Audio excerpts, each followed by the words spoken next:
So in my family, we grew up believing that our stories shape us, and my father and my mother shared their stories with us, but only a few times. So I want you to imagine that when you were a little boy or a little girl, that you had to be abandoned in an orphanage because your dad was missing in action in World War II, and your mom couldn't keep the job that she had because all the men came back from World War II.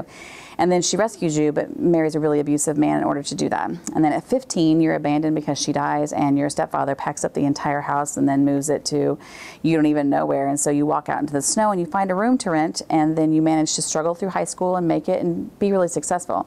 And then at 21, you're driving across country on Route 66 going to Bakersfield, California, because you want to be a journalist, when the person driving the car wrecks the car and abandons you and leaves you on the side of the road.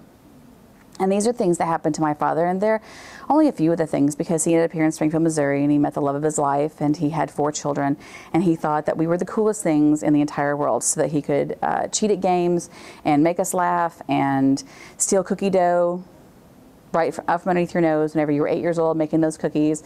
And everything was about laughter and stories. So the story of his life, he only told me one time, because he allowed it to color his life, but not to determine his whole life.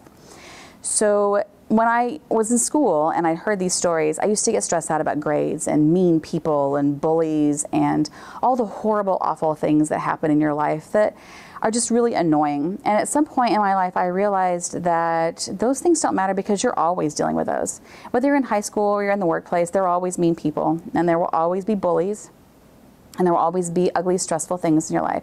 But if you look at my dad's story, the one that colored his life, that helped color mine, the point is to get back up, count your blessings, and dust yourself off and go on.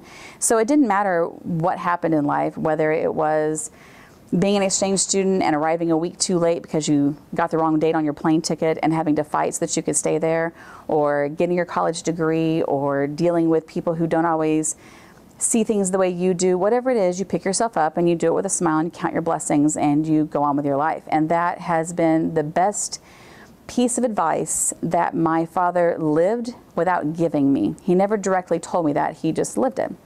And so when my father passed away, one of his friends, several people came up to us and told us stories, but one of them that stuck out was a man who said that they were on the lake, and he asked, "Hey, what would it take for you to feel successful?"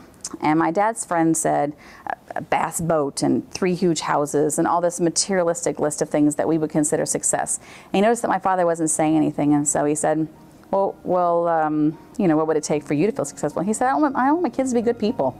I want to be good people, part of a community. So again, pick yourself up, dust yourself off, and become something that is important to other people. Bring the excellence out